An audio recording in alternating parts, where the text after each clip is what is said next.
All right, go ahead. I'd like to call to order the Public Safety Committee meeting of June 22nd, 2021. I'd like to have everybody stand. Joe, will you lead us in the Pledge of Allegiance, please?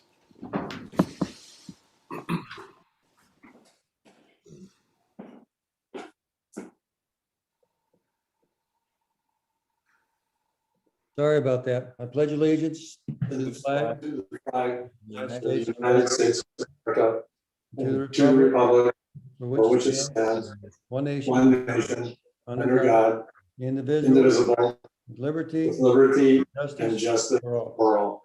Thank you.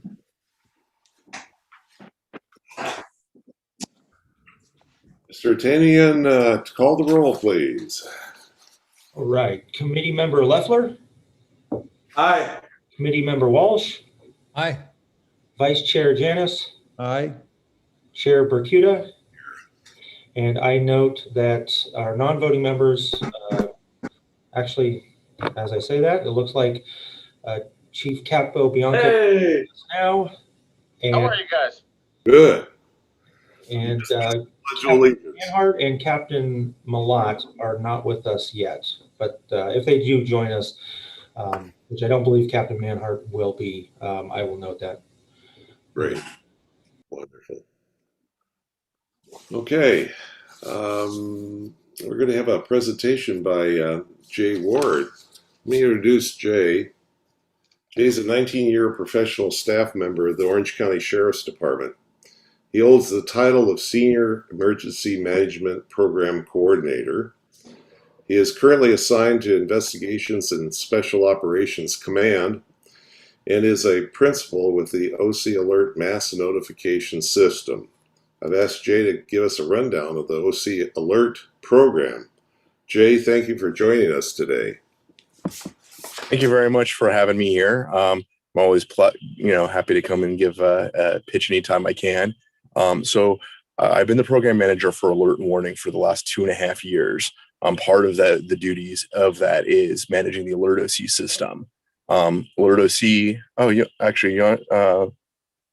Adam, can I go ahead and share my screen so I can show the PowerPoint that I have prepared?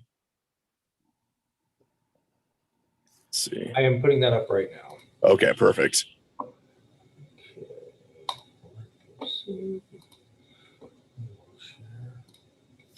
That is not what I want at all. Wow. Okay.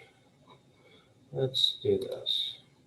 Let me share the screen. No, that's the one I want. Okay. Do you see the PowerPoint right now? Yes. Okay. All right. I will just leave it here. I'm having a little trouble getting this thing full screen without having too many problems. So I'll leave it on this and go through it. Just let me know when you want to go next slide. Okay, perfect. That's just the intro slide. So if you want to go ahead and switch to slide 2 right now, that'd be perfect. Okay, so Alert OC is the county platform for sending alert and warning messages. In addition to being a county operated system, the county has an MOU with cities, water districts, and the fire authority, as well as other jurisdictions to approve access to the system for the jurisdictions to be able to use the system as well. Public awareness. One of the problems we face with residents being a part of the Alert OC system is a lack of public awareness. We've reached out to the community in many methods, including mailers, running ads, newspapers, radio ads, OCTA bus ads, social media. We've partnered with schools, water districts, and cities to give information regarding Alert OC at public events. Due to the lack of public awareness, we try to, whenever possible, reach out and educate the public about Alert OC. Can you switch to slide 3 now, please? Perfect, thank you. So the county has many layers in our alert and warning program.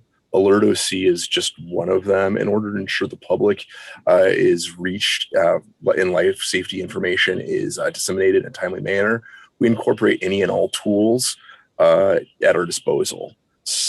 First is IPAWS. That's the FEMA has an integrated public alert warning system, which is designed to help disseminate emergency information to the public. Through the system, we can send messaging to the public using the emergency alert system. While the system is wonderful and we use it extensively, there's still some limitations, including there's lack of precision. The most common forms of messaging through EAS lack precision. Any weather emergency goes countywide, while wireless emergency alerts, such as Amber Alerts, are based off cell towers and geography. Therefore, we routinely find out that people as many as 10 miles away from the location did receive the message, while people who live in the area didn't receive the message. And that's one of the things that we use AlertOC to kind of help kind of fix that issue. Limited criteria. We're limited by the criteria set forth by FEMA on what constitutes an emergency. FEMA has requirements for urgency, severity, and certainty that have to be met, or we risk losing our IPAWS certificate. For non-emergency messaging, we also use our public information officers and their media contacts, as well as their social media accounts. This is always the best source of exact and complete information.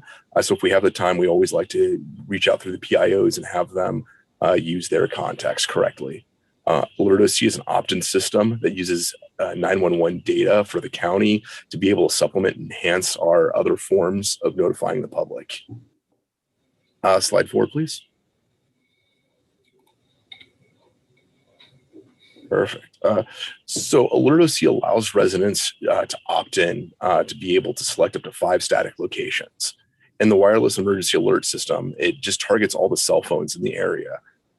So in this case, we can select pre-designated areas such as your own house, house of a loved one, your child's school, something along those lines. So even if you're out of the area or it's not where your cell phone is, you can still receive the message. With AlertOC, you can select as many as 5 of them, and so that helps give us some flexibility.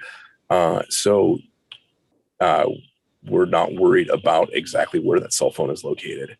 There's multiple contact paths. The WIA system is also reliant on cell phones, while AlertOC allows residents to put in home phones, business phones, TTY devices, and email addresses. They'll receive the message on any and all of the methods that they've inputted into the system. Also, because we have the exact locations that they've inputted, we are able to do pinpoint accuracy notifications. So whereas we is just kind of doing this blanket based off of cell phone towers, AlertOC allows us to pinpoint that exact geocoded address. The limitations are we need you in the system.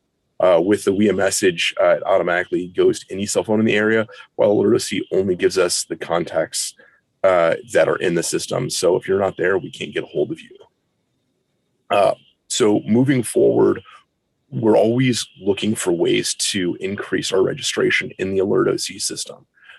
Unfortunately, one of the best ways to get people added to the system is during disasters. During COVID-19, we saw an increase of about 80,000 registrants. And we notice that every time there's a big fire, there's always an uptick of about 5,000 or 6,000 residents. While when there's a long time without any kind of major disasters, people unenroll.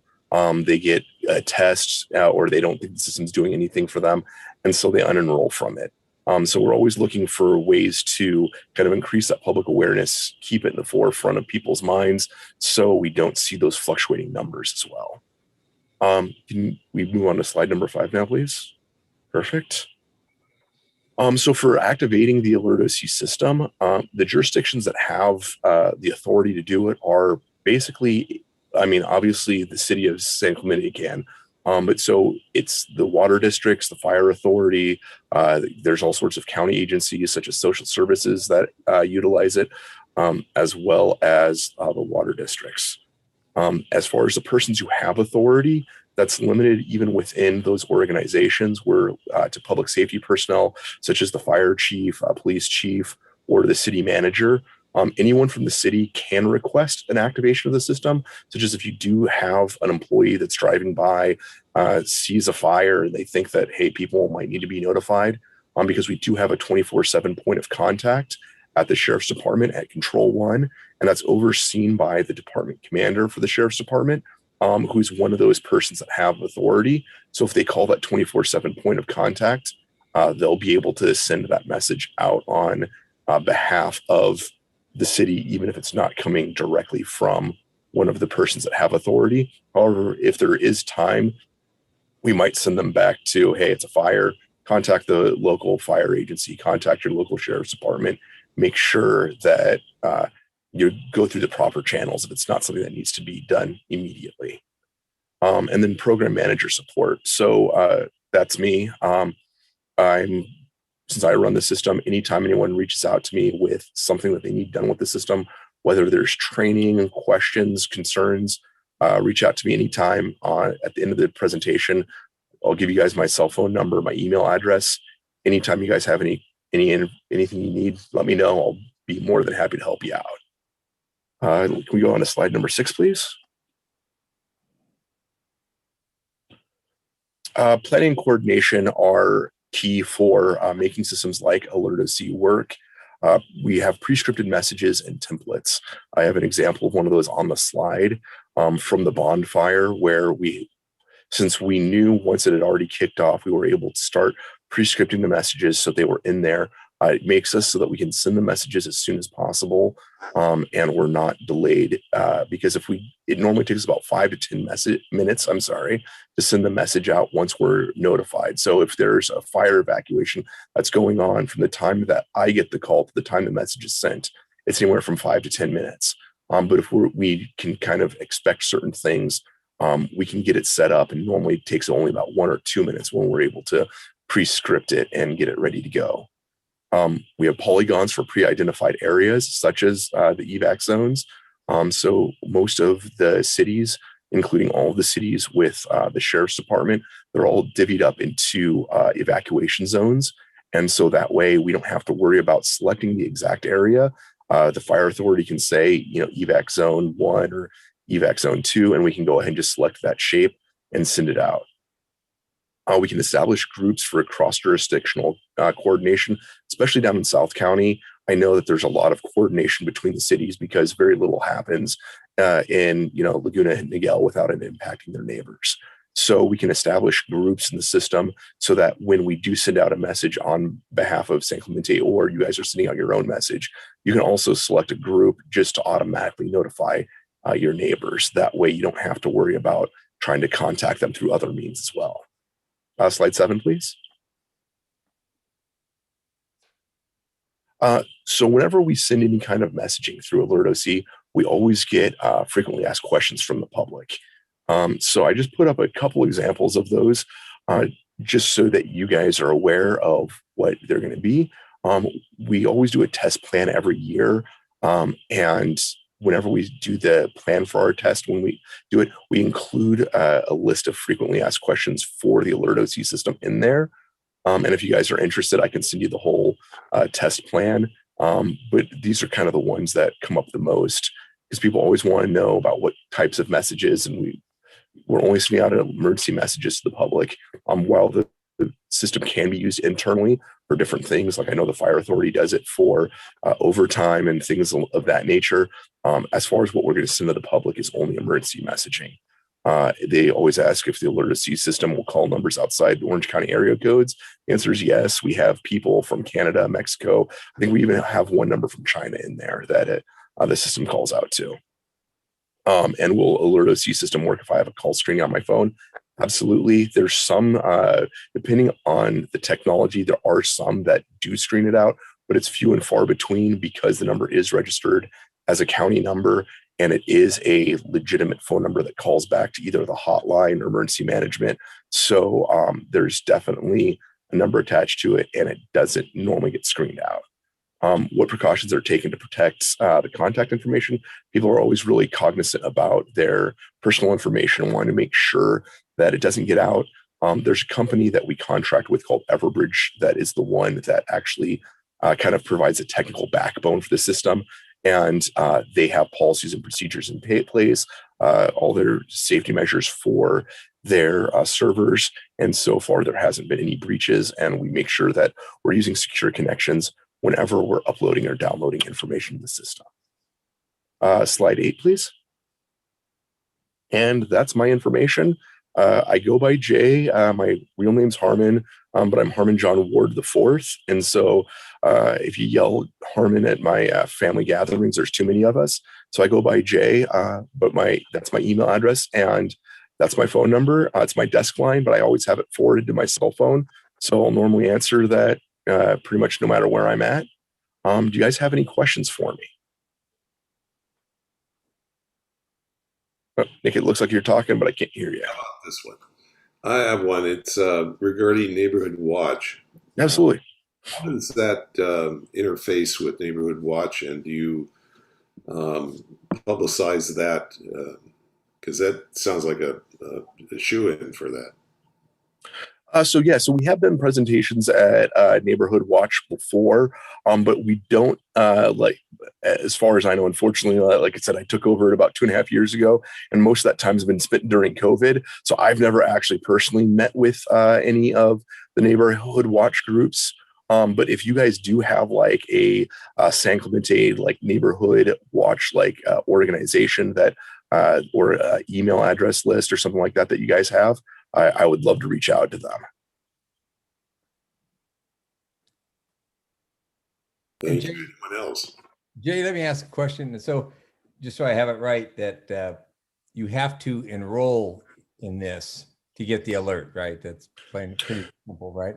Correct. Yeah. So we use it kind of to supplement our other emergency methods. So like if they're not enrolled in the system, we do have the 911 data that we get from our phone providers. So they might get it through that system, or they might get it through a WIA message as well if their cell phone is in the area.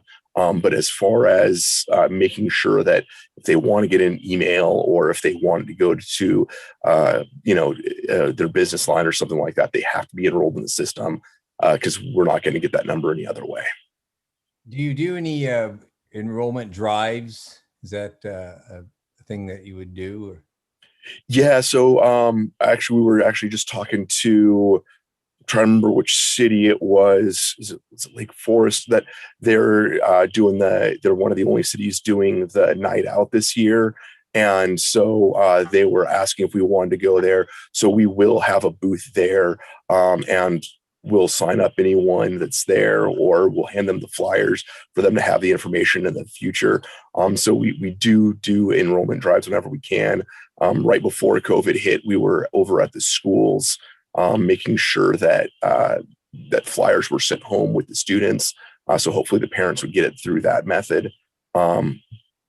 But I mean, if there's anything outside of the normal, like if you guys have a city specific, like public safety convention or something like that, or anything that you guys do, let me know and I'd love to come out. Is there a specific address, email address, or somebody can go to enroll? Because I don't know if we got that. Yeah. So let me double check, because we just changed all of our email addresses from ocsd.org to ocsheriff.gov. So let me make sure real quick that they switch that over for our Alert OC one. So I'd hate to give you the wrong one.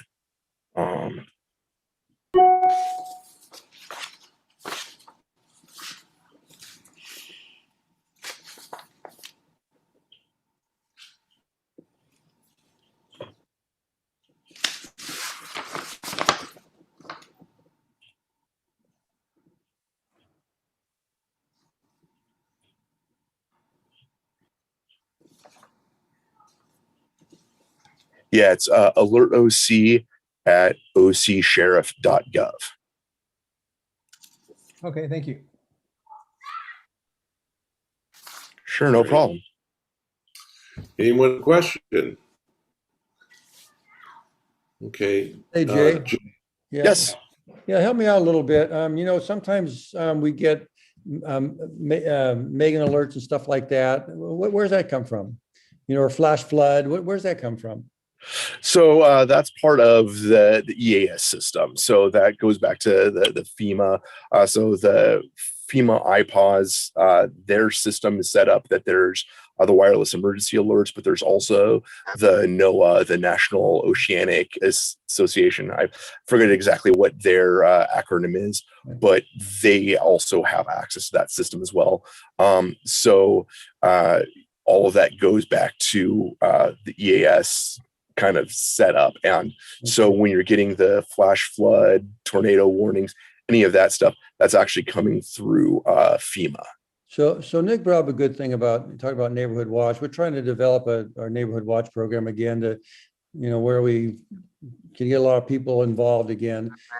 So we could set something up in that way that if we wanted to get things out to some neighborhood watch groups, we could use you to do that.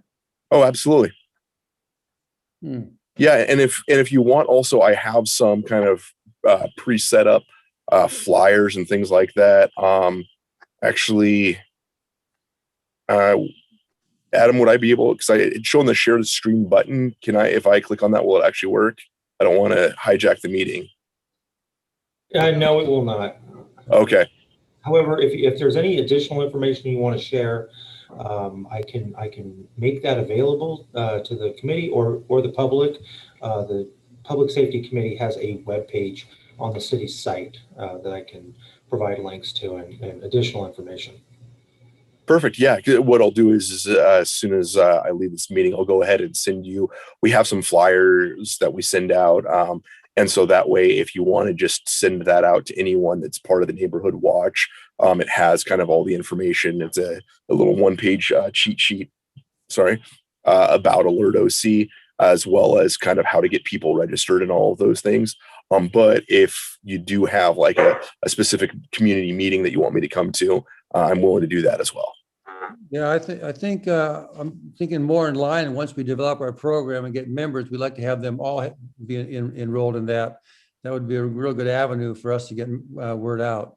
So yeah, you'll be hearing from us for sure. That's great. Thank you. Perfect. Anytime. Thank you. Any more for Jay? Okay.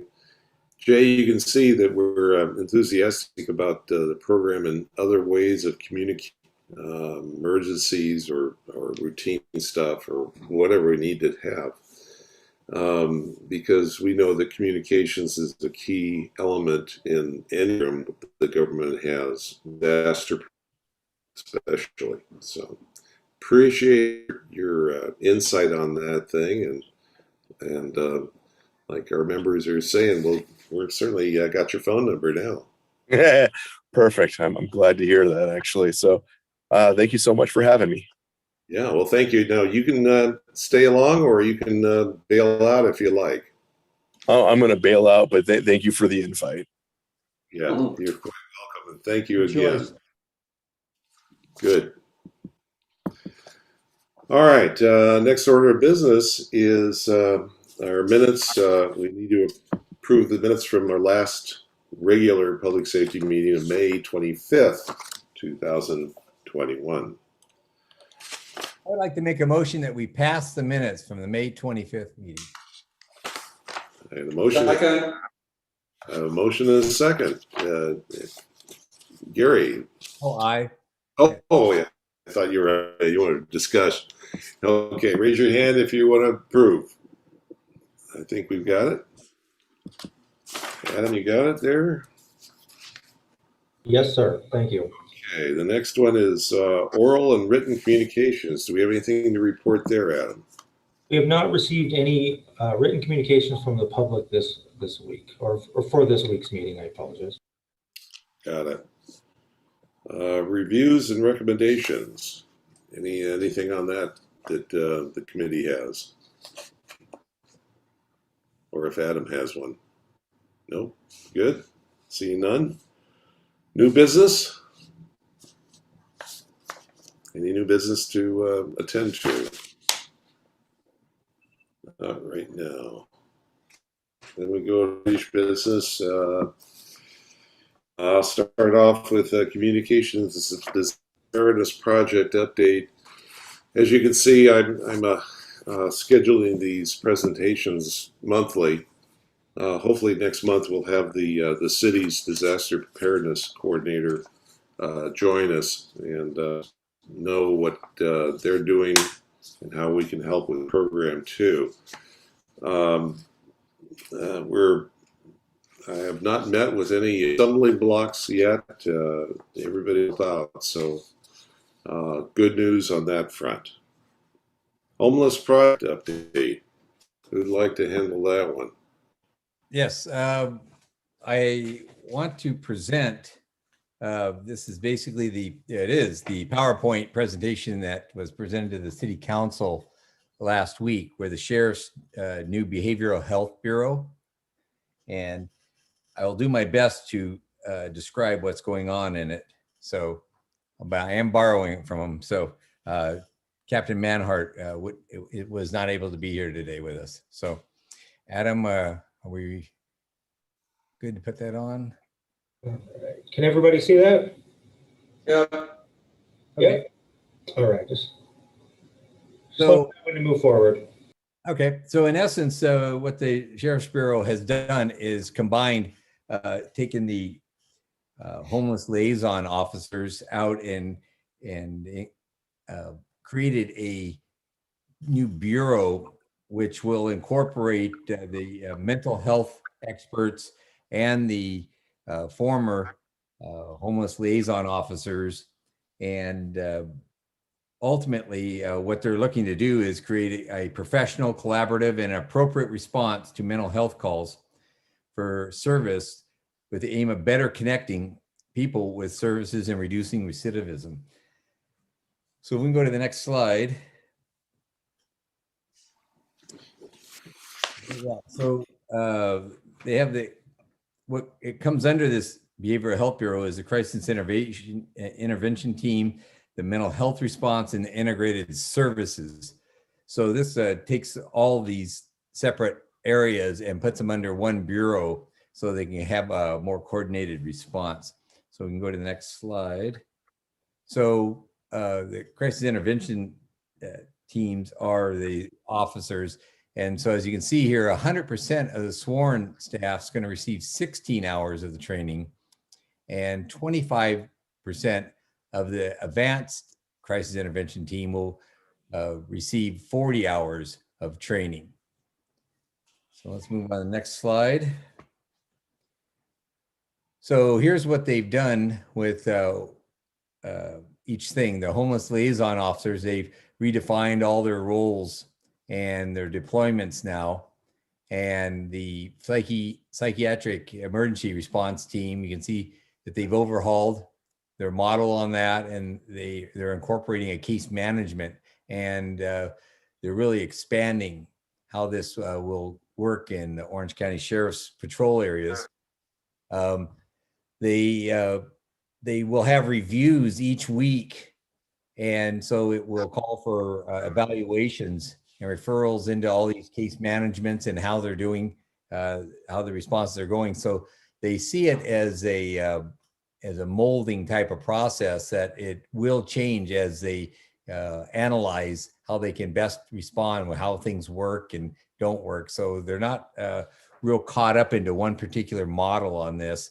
They are actively seeking to, like I say, this is malleable. So they're going to keep massaging it as it goes on. So let's go to the next slide. So here's their current method that they would use. And it goes to dispatch, calls for a deputy to come out. And so they either arrest the guy, they send him out for 5150, or they basically can't take any action because he didn't meet arrestable offense or committable offense under 5150. Under 5150, they could send them to the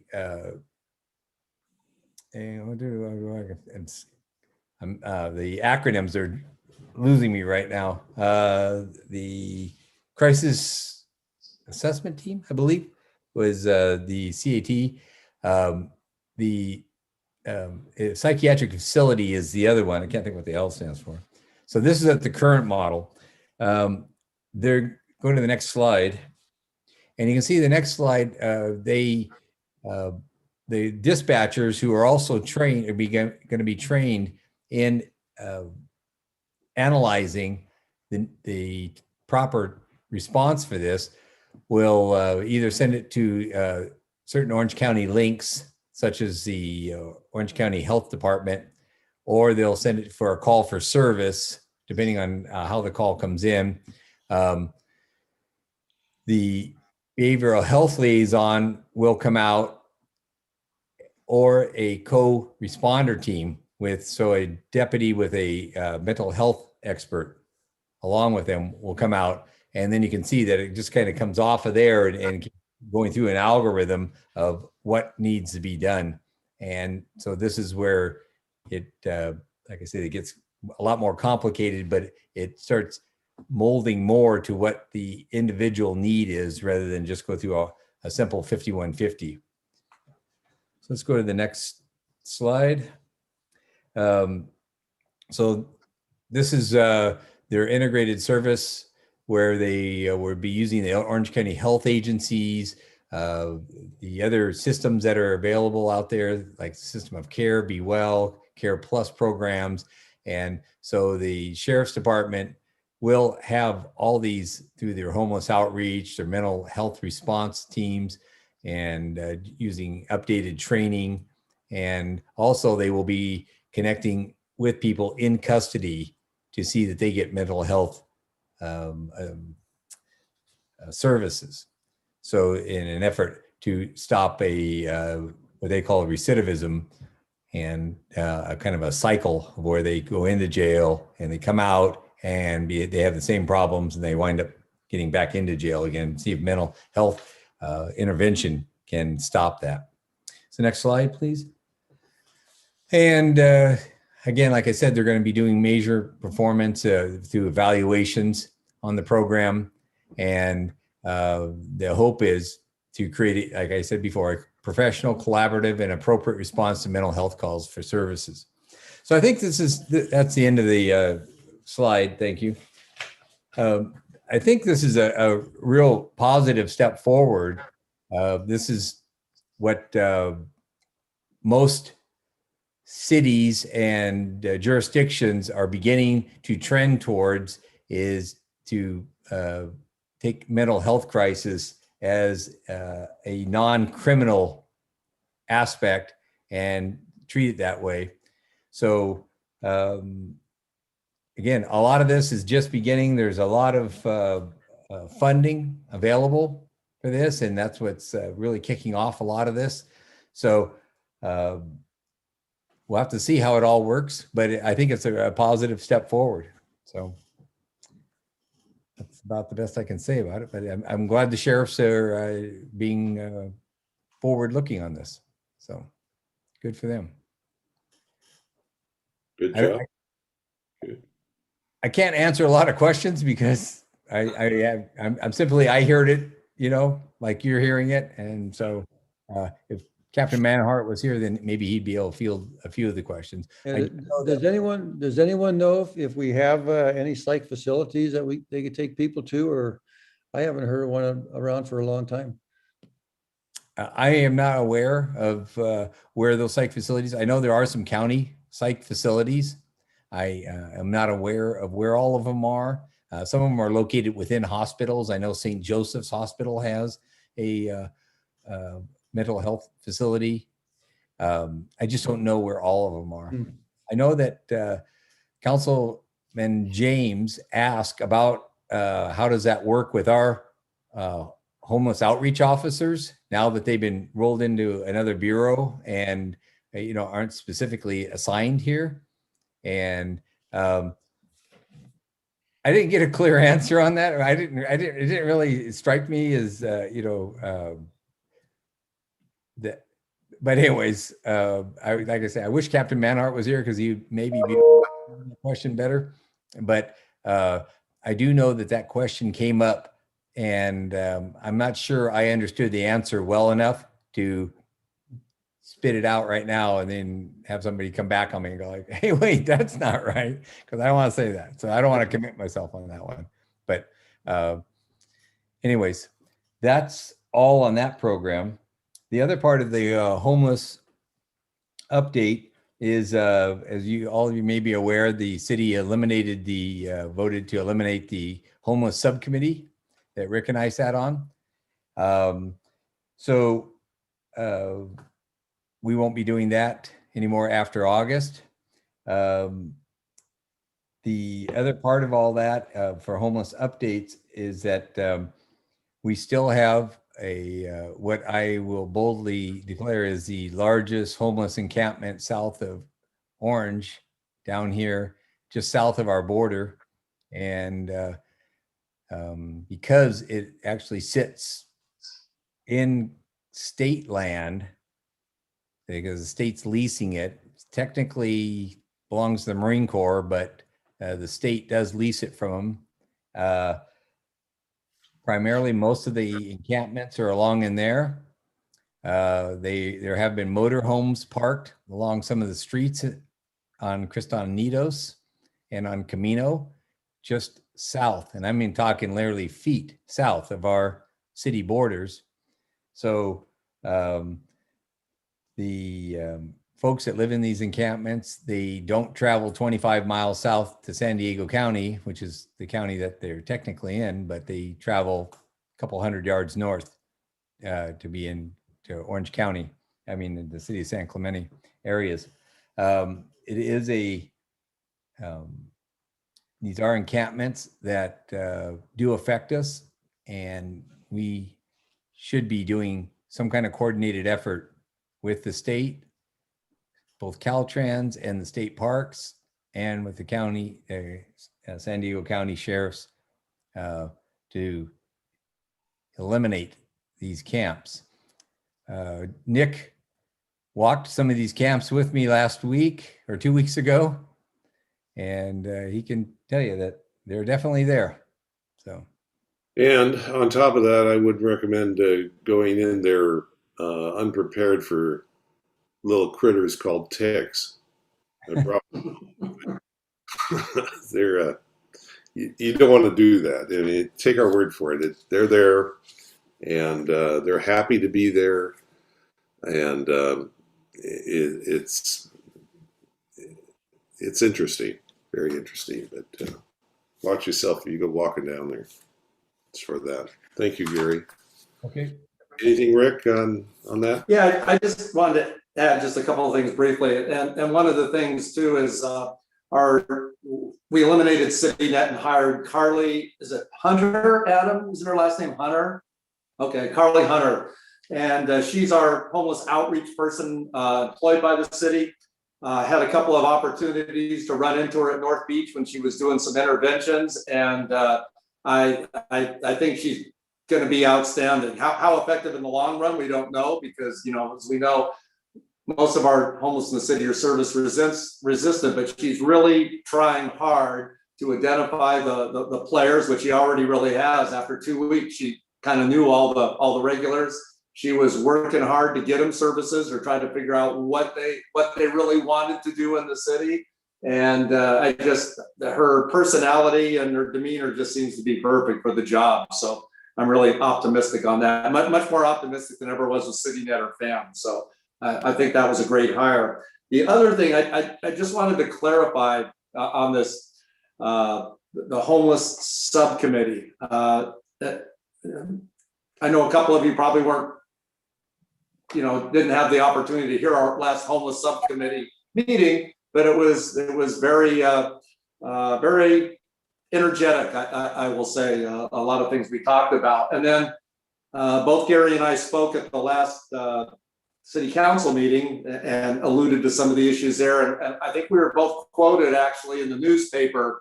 And while everything that the San Clemente Times reported, I think was completely accurate, I think the one thing that I wanted to clarify was, if you just read the bits and the pieces and took it out of context, it seemed like Gary and I were just complaining because we were being thrown off the committee.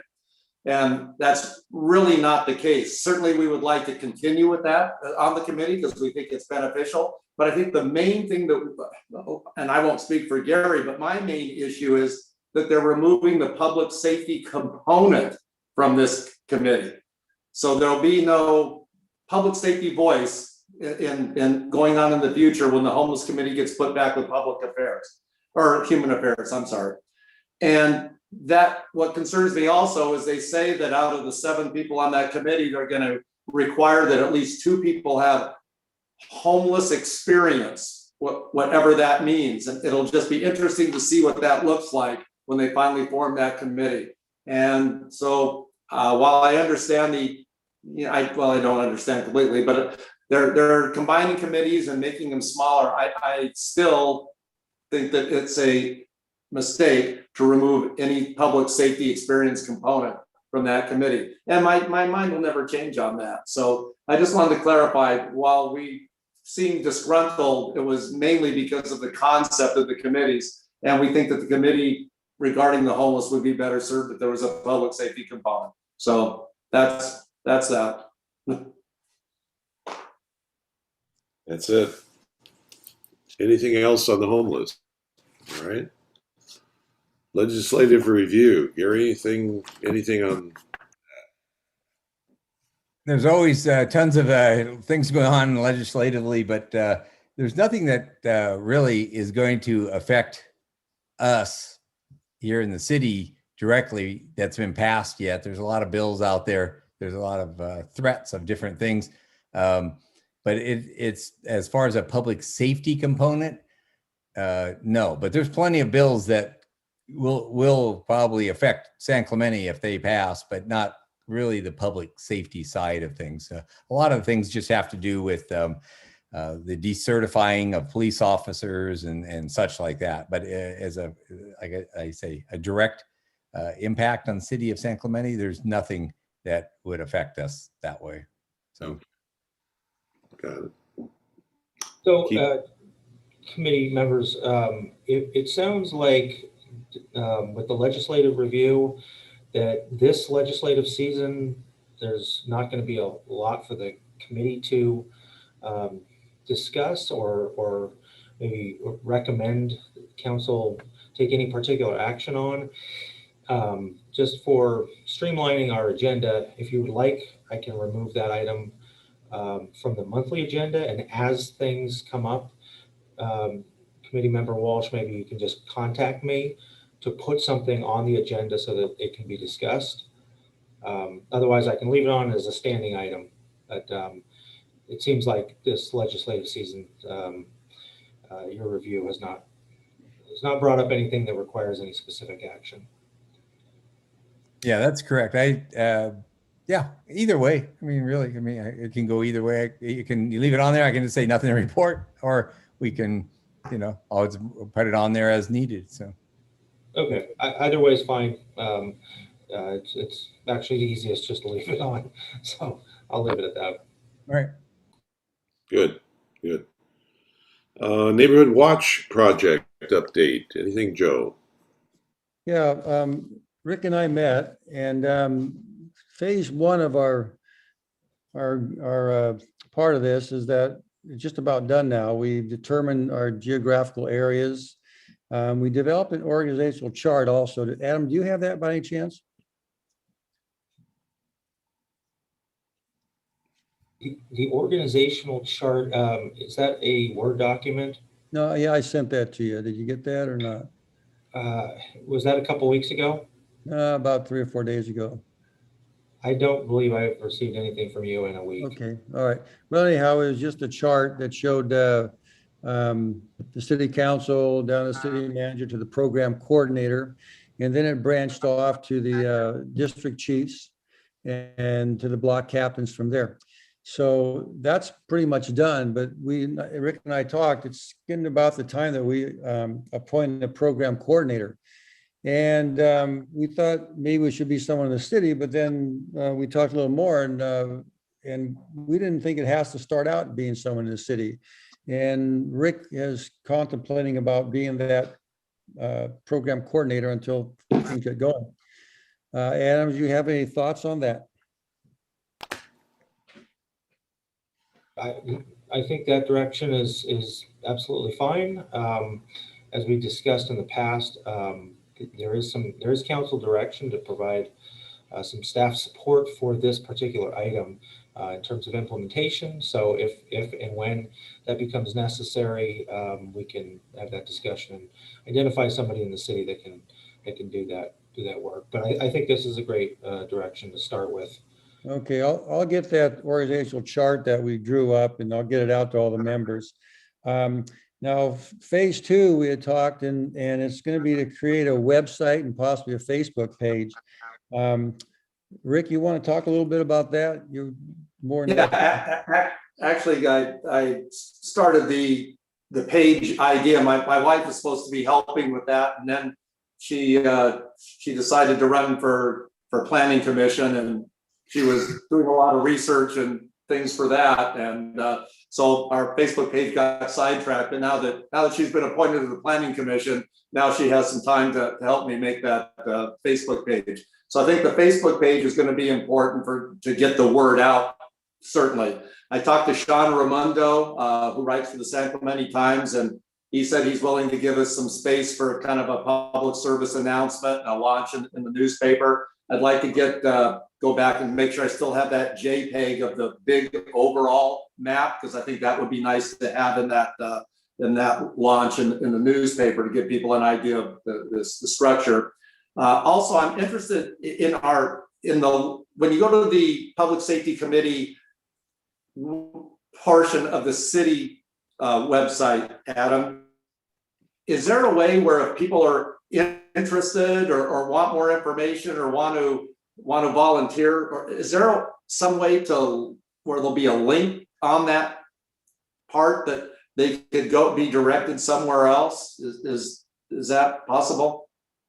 Yeah, we could create a neighborhood watch page, have a link from the Public Safety Committee. It could just be an independent page on the city's site, and wherever it's listed, however the committee deems most useful to the residents, we can set that up. Okay, if you could put Joe and I in touch with whoever's actually does the hands-on with that, we'll start that process if Joe's willing. And once we get that, and I can launch it on social media to get the information out, I think then we do the newspaper, and then we just wait. If we build it, they will come. Hopefully we'll start getting people that not only want to get interested in a new neighborhood watch, but also the people who are involved in a current neighborhood watch who would, agree to be assimilated into the master. And one important thing to remember to everybody, because the only pushback I've gotten is from people who already have neighborhood watches and they don't want them to be, changed or whatever. And I think Joe and I both think this is just an assimilation. If you already have a working neighborhood watch, it'll stay, as your neighborhood watch. I don't see any difference in that. So I think we're close to being able to do something there. Yeah, and I think once the web page is created, we also want to develop a neighborhood watch intro video of like how to start up a group. And we want to talk to OCSD about that, if they have video equipment and capabilities to do that. So if we could get somehow, and any suggestions that we're open to, of getting an intro video of how to start up a neighborhood watch program, we'd like to get that done. And then I guess phase 3 after this is done, we're going to try and recruit district chiefs and block captains, as Rick has said. And then we also want to develop the first instructional video. Every year we like to come out with a topic for neighborhood watch. So if someone needs to have it, it's just not, well, hopefully a deputy can come out here and show us. It would be a video that's streamed from the city website that could show that.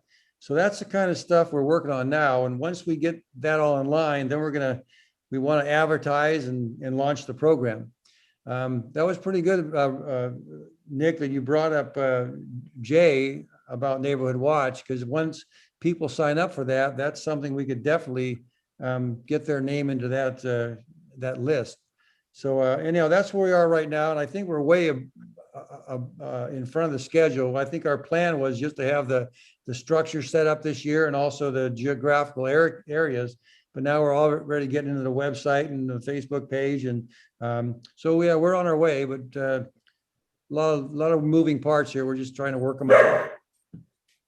And I'm glad, Joe, you brought up that launch also, and I forgot to mention, we have an independent reporter in town, Christian Michael, that has a podcast in town, does a lot of reporting on events, and she has actually a pretty big following. And I think she would be willing to do a little, blurb also on her podcast about it. And she has a lot of followers because it's basically a San Clemente podcast. And so that would be another good way we could get the word out also. And I'll contact her, and maybe she'd like to do an interview with you and I or something to get that started. Wonderful. That's about Good. it. Okay. Yeah, the neighborhood watch is going to be very good for communications. Be all sorts of things that be offered up there. So look for all this positive information and work that you guys are doing. Thank you very much. I'm going to go to committee members and staff. Police services. Manhart, did Captain Manhart leave anything for us? No, I do not have anything from him to report. Got it. Okay. Chief Captain Bianco, do you have anything you'd like to say for us? Sure, a couple things as an update. Happy to report our crews have all finished their orientation on the new truck 59. It did go in for a couple of warranty things before we put it in service, but we should see that within the week, maybe 2 weeks, in service at 59. So I look forward to showing and sharing that with you.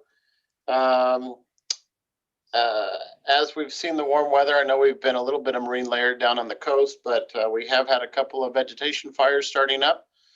One off of Laguna Beach that was about 10 acres. So we're starting to see them. Camp Pendleton's had a couple. So I think the season has officially started, and we'll see where we go from here. Hopefully we keep with the cool weather and no big issues. The other thing I want to report to, and maybe you've seen on the news or some of the Instagram sites and that type of thing, is our QRF.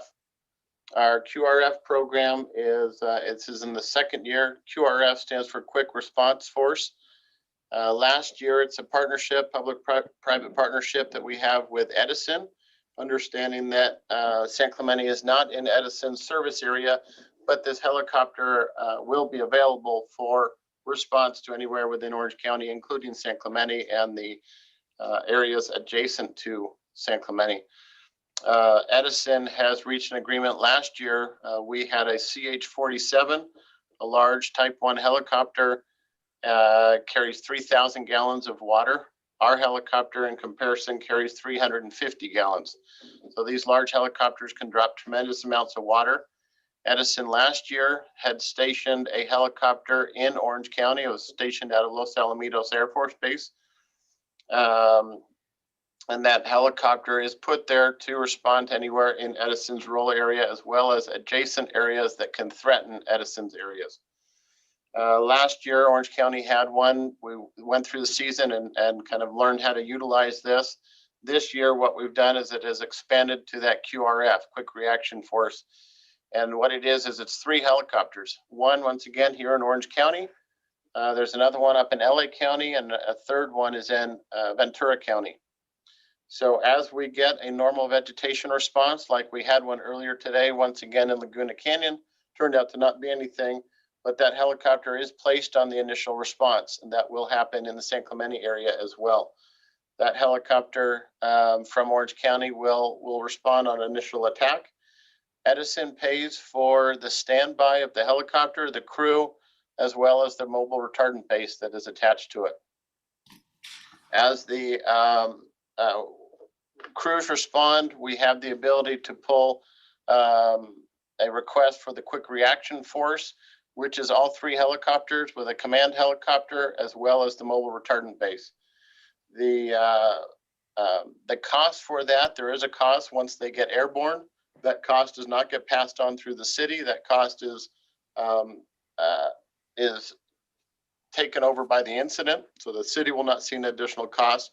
But bottom line, the city of San Clemente will see very large helicopters dropping water back behind the city and helping us from the air. The other big difference with this is the mobile retardant base. Typically, you've all seen retardant dropped out of fixed-wing aircraft during daylight hours, and at night, that retardant dropping comes to a halt. These helicopters can't operate at night, so we actually can be dropping retardant at night when fire conditions and intensities are lower and make some additional headway on these fires. So it's just another tool in our toolbox. It's a really big helicopter that drops a ton of water, and they've proven on a couple of fires that I've been on to make a significant difference. So it's nice to have them. And that's all I have for my report this month. Go ahead, Rick. Yes, sir. I just got a question for Chief. Is there any word on how that fire off of the 73 a week ago started? Yeah, so it's undetermined at this point. The two things that they were unable to eliminate was a mechanical malfunction with a vehicle, which is most likely what they're looking at, but they also could not eliminate a intentional set. But there were a couple of fires that started. Often it's a mechanical failure, but they weren't able to find any evidence of either. Okay, and one last thing, and I apologize for not figuring this out sooner, but it's like Captain Manhart is our chief of police here in our city. Are you our fire chief %? Is that what you would be considered? Yeah, I think we both operate the same way. So we do it slightly different. I'm your representative. I report directly to your city manager, as well as the member from your city council that is elected on as our board of director. So that's Mayor Ward right now. They are, so whenever I have incidents, whenever I have communications, I go direct with them. And I work as a liaison between our fire chief and the city. Technically, I guess you could consider it kind of like your local fire chief, similar to what Chief Manhart would be. Okay, thanks a lot. Appreciate it. And thank you, Chief. You do a heck of a job out there, and with the resources you have, and thank you for your work on that. Sure. Adam, anything from Rod Malott from Marine Safety? I have not received anything to report on his behalf. So no news is good news right now, I'm sure. So I'll go into committee chair reports. Just a couple of things. I'm looking forward to open meetings. Is there anything on the horizon that you know of, Adam, that you can? There has been the beginning of discussions about opening up meetings, but I don't have anything specifically to report for this committee's tentative future meetings. Just to go along with that, what's the planned opening for the city council at City Hall as far as chambers? Are you talking about the construction on the Yes. floor? Yeah, so that, I believe right now we're just in the design phase. I believe a contract was approved for architectural services to render those drawings. I'm not sure what the time frame is on that, but I can find out and report back at the next committee meeting. Yeah, so it's not anytime soon. I was thinking maybe they open it up a little bigger if they had good chambers available. Open up meetings, city council and committee and commission meetings. Probably use that venue. The other one is that the committee, including the Public Safety Committee, our applications are being advertised to go out for different commissions and committees. I talked via email with the city clerk, and she verified that we also, as incumbents, must reapply if we want to continue on. So that's just FYI for us, and because I was unclear on that, now I'm clear. It's good. Okay, Joe, do you have anything? Nope. Nope. Okay. Rick, anything for you? Just a couple of quick things, and to expand on what Nick just said. How many committee members is the Public Safety Committee allotted, Adam? Was that ever figured out?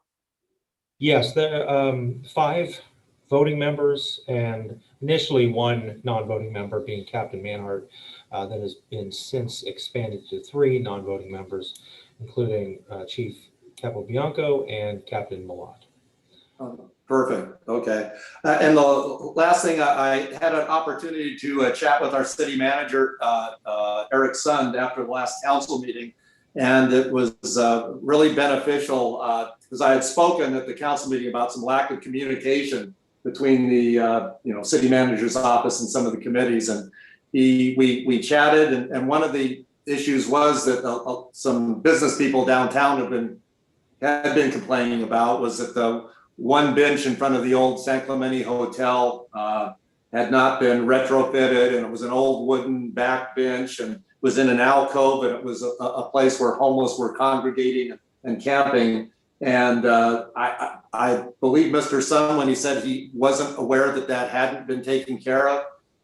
He went down to the location on Wednesday, the day after the council meeting, and by Thursday he replaced that bench with a new concrete bench with 2 armrests on it. And I went by there today, and there was people sitting drinking coffee on there, as opposed to some of our unfortunate homeless people sleeping on it. So I want to give a shout out to Mr. Sun. I've been pretty critical of him numerous times, and I want to say he really jumped on this and took it to heart, and it was a great experience. And I hope to work closely with Mr. Sun and all of the staff in the future to have some better communication.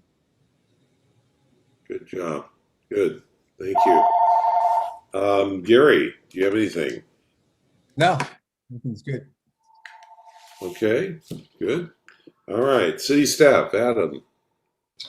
A couple items related to some recent council actions. The first is related to actually parking enforcement, but it also plays somewhat into the Orange County Sheriff's Department's newly approved budget for next year, and it relates to parking around Maxburg Park. There were some concerns about RVs and long-term parking around the park.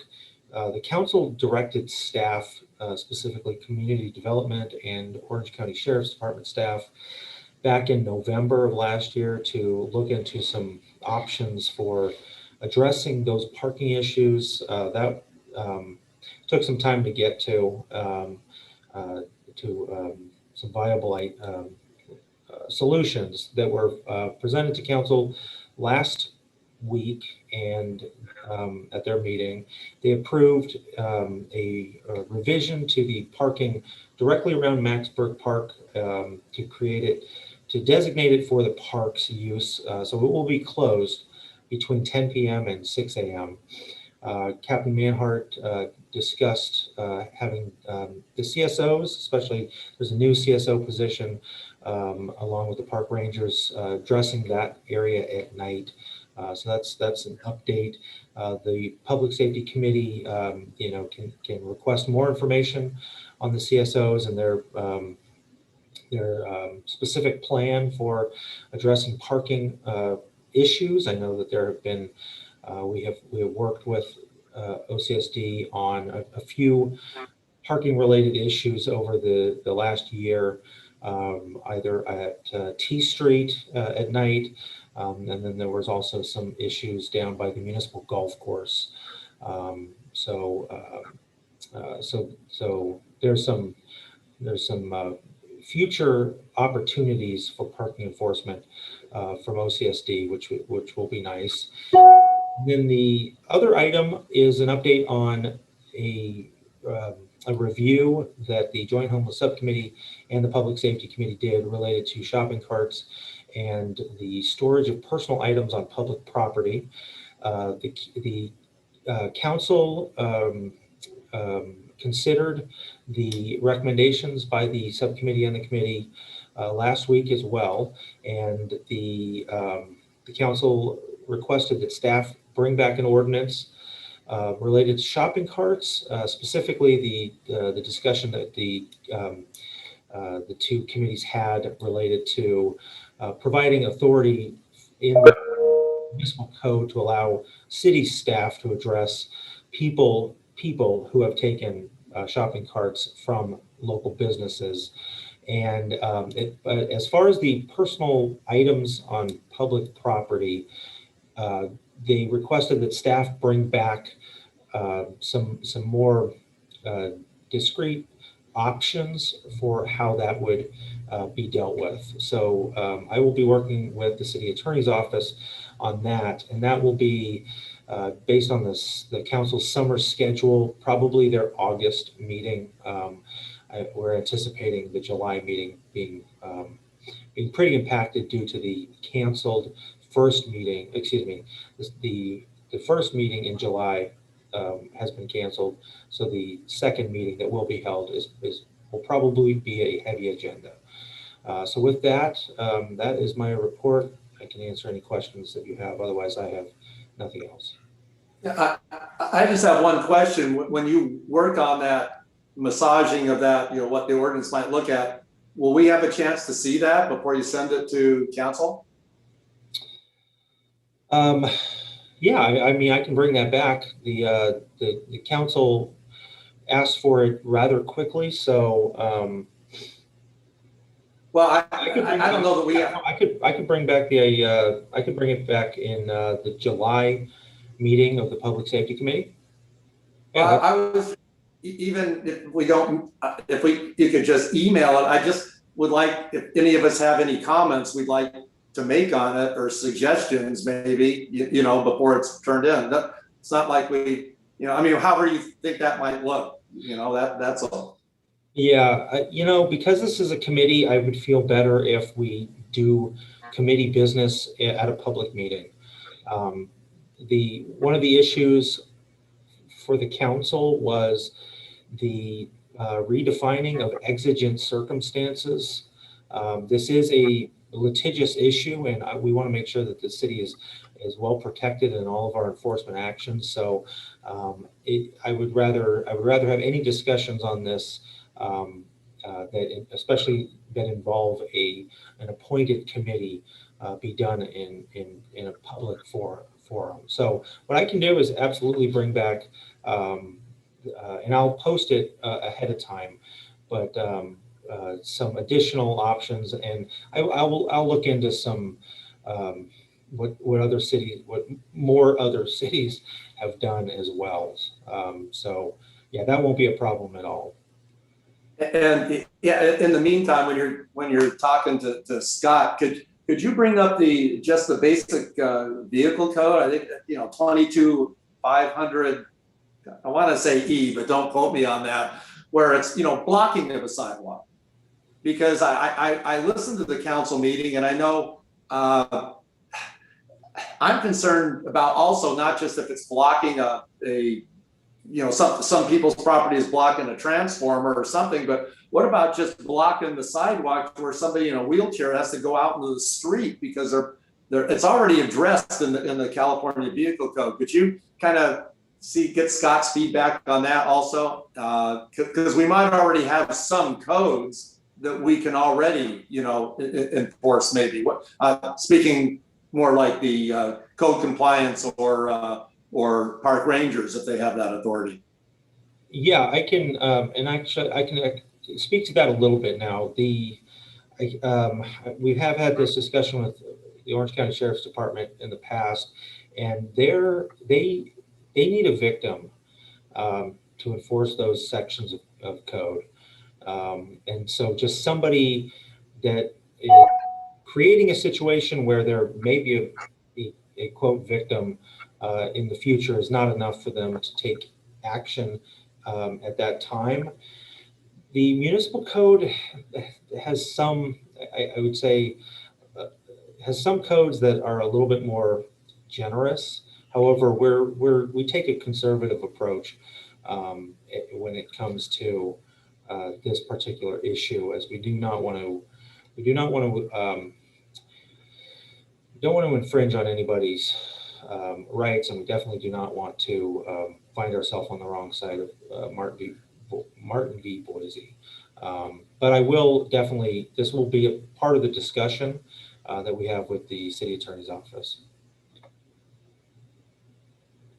Okay. Yeah, sounds good. Question, Adam, on the parking thing at the RVs at the park. Did you want any of us to look at that or do something with that?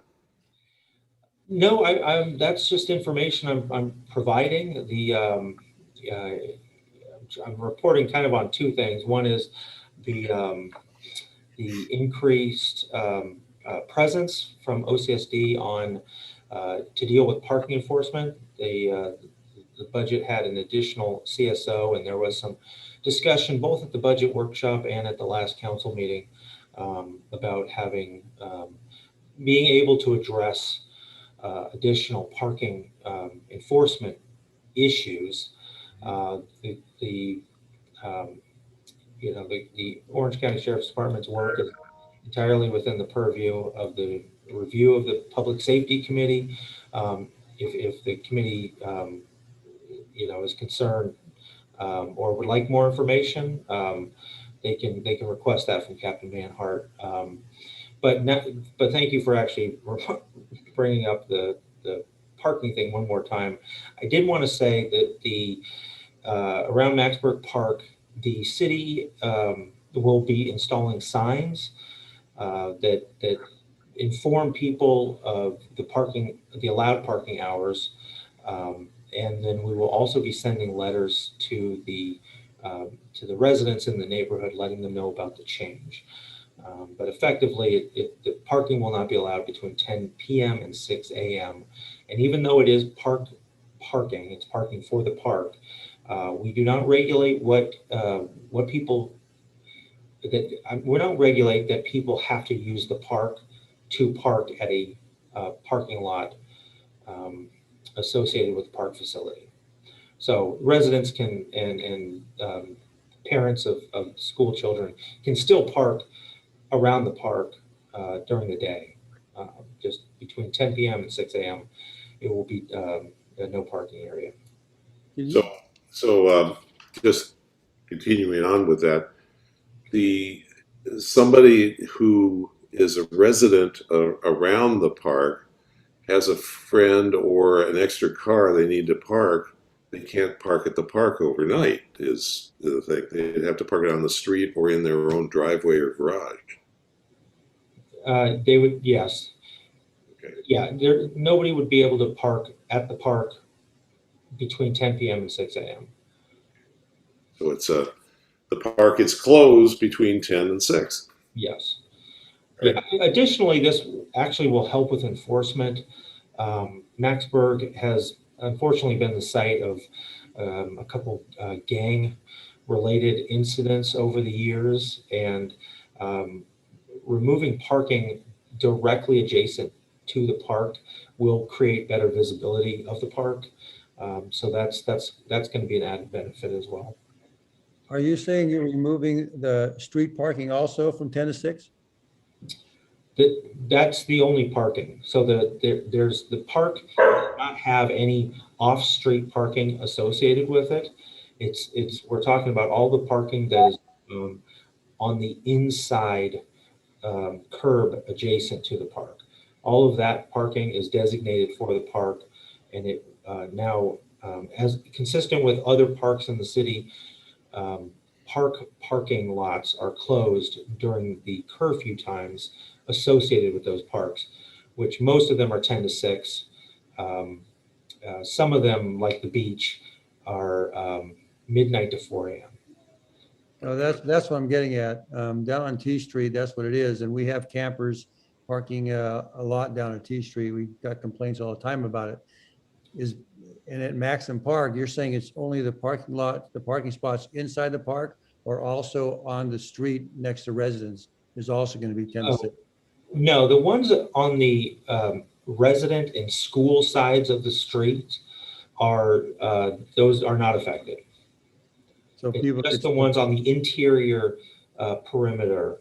I should say the curbs most adjacent to the park.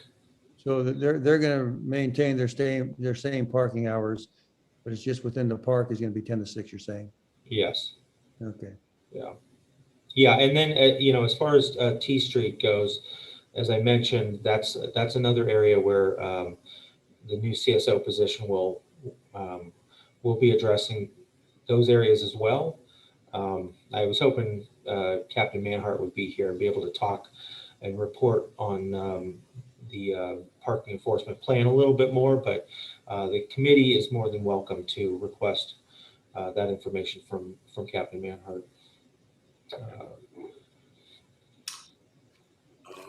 Right. Okay. Any other business for the good of the cause before we adjourn? Seeing none. Rick, Do we have to figure out our next meeting? No, July the meeting is scheduled for July 27th, 2021 at 3 p.m.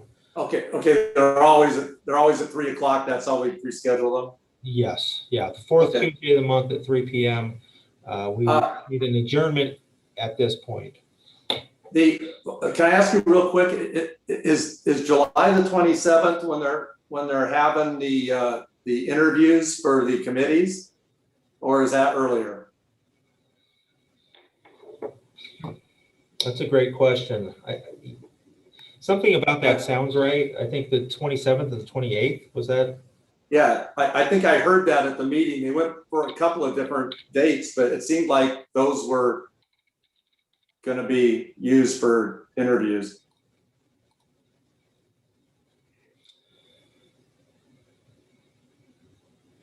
Yes, you are correct. The council will interview and make appointments on July 27th and July 28th at 6 p.m. Okay, well, then maybe we should think about altering this by a day on the 26th or something, because there's a possibility that some of us won't be available on the 27th. Is it important to have that meeting on the 27th? Did we have any pertinent information we got to discuss? Or can we forego the meeting? We've got a couple options before the committee makes a decision. The first is to adjourn to a special meeting that's a different day. At that different day, which hopefully would be before July 27th, the committee can decide not to hold the regular meeting of the 27th. The committee can, at this point, decide not to hold the regular meeting of the 27th at all and just go to August, which I think we have enough to do that you're probably going to want to not do that. And then let's see. Yeah, those are pretty much the two. Oh, the last one, which is maybe not recommended, again, because of the amount of stuff on the committee's plate right now, is if there is no quorum at the next meeting, then it would naturally not be able to occur, and we would send out a meeting noticing that the meeting was not held, at which point the next regular meeting would be the one that was held. Well, I think the best practice would be to try to have a meeting before the 27th, and then maybe at that meeting cancel the meeting of the 27th. All right, so let me look at the city's calendar and find some time for a special meeting. Can we propose a week earlier, same time? That's a third Tuesday rather than the fourth Tuesday at 3. The third Tuesday, that's going to be the city council meeting of July, the one city council meeting of July. It starts at 5. The YouTube feed is needed for that meeting. So Tuesday could work, but It's pushing it. Like at 1 or something? yeah, it could be, something like 1 or some other time. The Wednesday could work. The Thursday is a little tight. Adam, let's talk about the second option. What do we have going on that we're going to have to address? Well, I'm just saying we're already in July. We're talking about the July meeting. I think we're pretty caught up with our committee projects that we have. So I'm not really seeing what is so important about that meeting, since we are going to be taking those interviews and we're not even know if we're going to be on the committee afterwards. So I think that would be my. Well, I believe that your appointment wouldn't end until the end of August if you're not reappointed. So there would still be another meeting afterwards. By the time we get to August, we're really going to need to be talking about the next work plan, at least the beginning of it. Now, at that point, we would know who's on the committee, and so assuming that the current group remains with one new seat filled, or excuse me, one current vacancy filled, then we could really start to hash out some of the work plan stuff in August. If that's not the case, then we'll kind of have to play it by ear. But I'll leave it up to the committee. How they would like to move forward. Okay.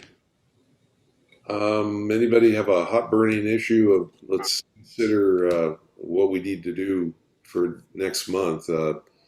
We can have another presentation. I can postpone it a month, or I could hold it for next month. Well, could the presentation change by a day or so? Is that a problem? No, that's not a problem that way. No. Well, I'll say I'll defer what everybody else wants to do, but I just soon have the meeting so we don't get further behind. Sure. Yeah, I'm not sure how much further behind we're getting. I think you and I are pretty caught up with our neighborhood watch meeting, and I think that the work plan, I believe we're all going to be on the committee again, and we're not going to start addressing that till August anyhow. So I'm not sure what we have that's so important we have to meet. And I will, like I say, if you want to try and find another date, but we could save the hassle of trying to find another date that works for everyone just by canceling a meeting. But I'll go either way, Rick. You know that. So. Yeah. Well, I'm not counting my chickens before they hatch on the appointment, so I don't know what's going to happen there. No. So one thing to keep in mind: the interviews and appointments are at 6 p.m. The meeting's at 3. Yeah, if there is something that desperately needs to be discussed, I would hope that a half-hour meeting, 45-minute meeting wouldn't. Oh, okay. I wasn't aware that all the interviews don't start till 6 o'clock. Yes. Yeah. Sorry. Oh, then we can just have the regular meeting then, I think. Yeah, and if for some reason it doesn't work out and the committee needs to be somewhere else, if there isn't a quorum, there won't be a meeting, and it would just naturally postpone the next meeting until August. Okay, well, I'll make a motion that we adjourn to the next regular meeting, July 27th at 3 p.m. And I'll second that. All right, everybody in favor? If you raise your hand. Okay. Passes 4-0. All right. Thank you, everybody. So we will catch you next. Thank you. All right, guys. You guys. All right, see you guys. Okay.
800-277-1295 now. Get a free Medicare benefits review and see if you're eligible for new Medicare plans. With Medicare approved benefits, including dental, vision, hearing, and prescription drug coverage.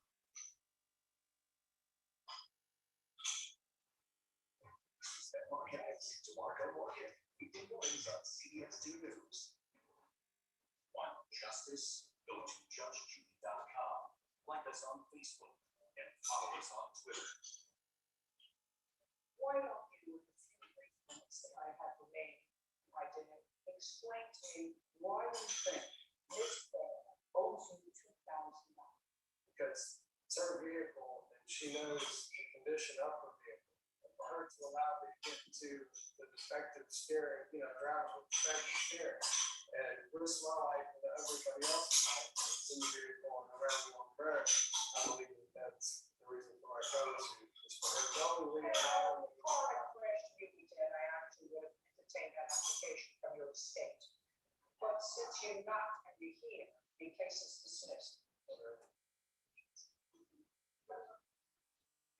He gave you $100 to your credit.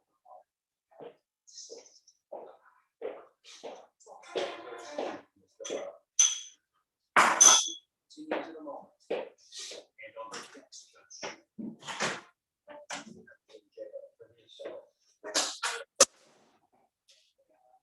Bring back her ex. How did you go down?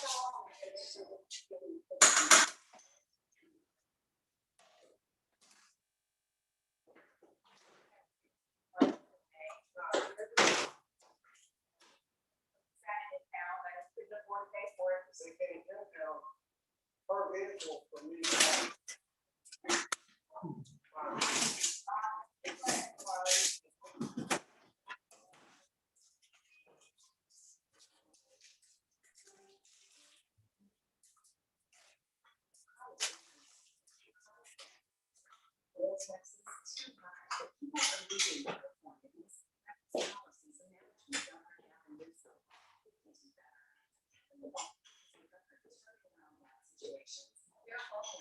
Leadership in San Diego brought back transparency and substantially decreased homelessness. Now he's proposing the largest middle-class tax cut in California history.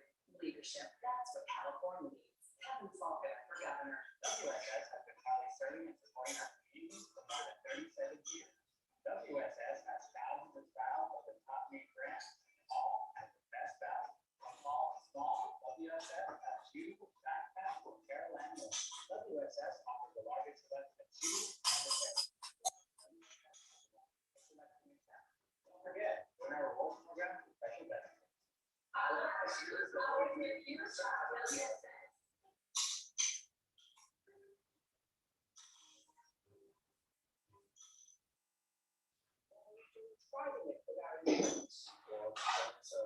I didn't really know. Unsafe and out of control. I don't know where I heard a big bang. I just swear that right now, I hit the mailboxes.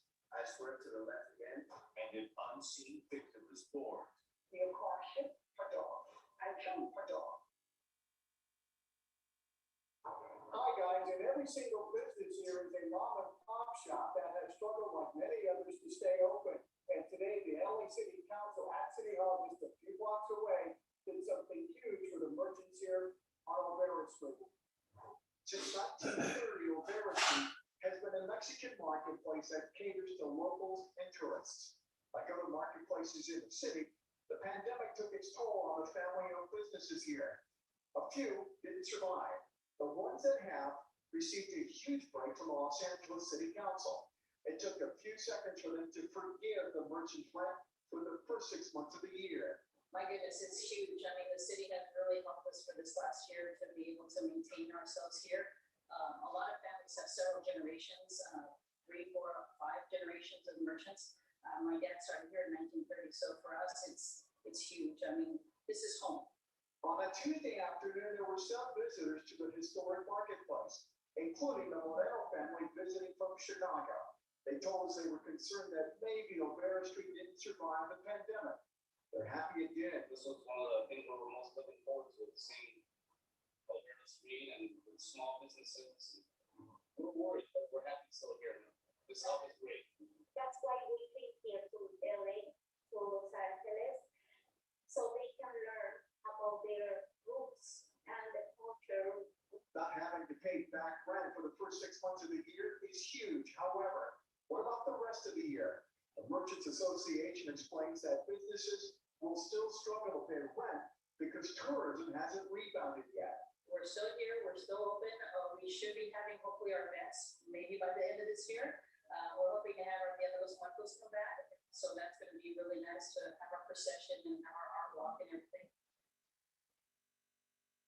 And one thing they're going to do this weekend to attract more visitors, they're going to host a COVID-19 vaccine clinic here this weekend. And the end of next month, they hope to have the iconic kiosk open for activities. Reporting live on O'Leary Street, I'm Sid Garcia, ABC 7 Eyewitness News. Get out there and support them. Sid, thank you for that report. Walt Disney World in Florida has reported to remove 250 alligators since a 2-year-old boy was killed by an alligator 5 years ago. The Orlando Sentinel says wildlife officials are working with gator trappers to remove the animals from Disney properties. Some have been transferred to alligator farms and zoos, others euthanized. Reptile warning signs were put up along waterways after the 2016 attack. Florida's wildlife agency removes about 8,000 alligators every year. The Trevor Project has seen a big boost in donations following the landmark announcement from Raiders defensive end Paul Nassib, the first active NFL player to come out as gay. Nassib praised the Trevor Project as he made that online announcement yesterday. He also pledged to donate $100,000 to the organization that provides suicide prevention services to the LGBTQ+ community. NFL matched that pledge today. Trevor Project says that web user app and donations have increased by 50% since Nassib's announcement. Meanwhile, more positive reaction to Nassib's going public with that very personal news. Raiders legend Bo Jackson tweeting this today. Proud of you, Paul Nassib, on coming out yesterday. The Raider Nation, the whole country, and I stand with you. And ESPN's Adam Schefter reports that Nassib's jersey is currently the top seller for the sports gear company Fanatics. Last Hardware 10th annual Feed SoCal campaign. Local LA recently visited the Los Angeles Regional Food Bank's distribution center in Vernon. Here's a look at how this facility is helping to end hunger in our community. One aspect. Sleep with who? Whom? My neighbor, they're going on a date tonight. Oh, wow. Oh my God. I have a great idea. What you should do, hilarious, wear your wedding dress.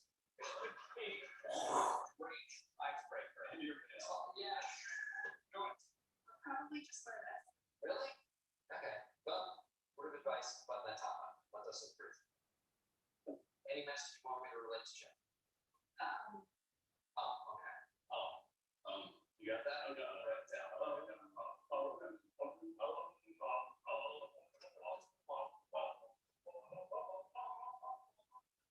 There's my hero. Those two handing out shadows. How would one check? Those museums of Philadelphia, both are towns where great cheesesteaks. That town is full of history. Andreas, the honest bitch.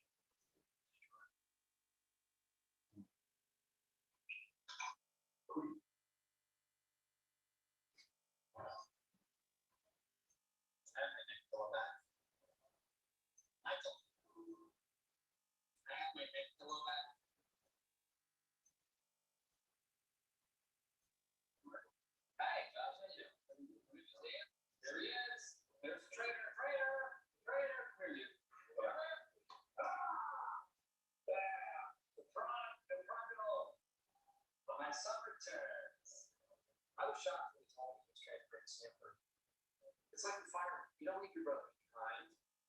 Even if you find out that there is a fire in Connecticut. Good to see you, man. Yeah. Wow. I didn't expect that. It's good to see you too. Oh, hey, how's it going up there? Salesman. Yeah, sold my 4,000. Shut up. That's impossible. No, it's not. Well, I did it too. You know, when I saw Dwight, I realized how stupid and petty all those pranks I pulled on him are. And then he spoke.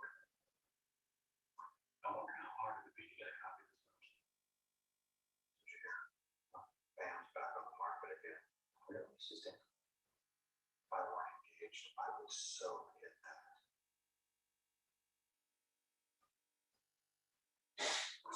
Just to get up there.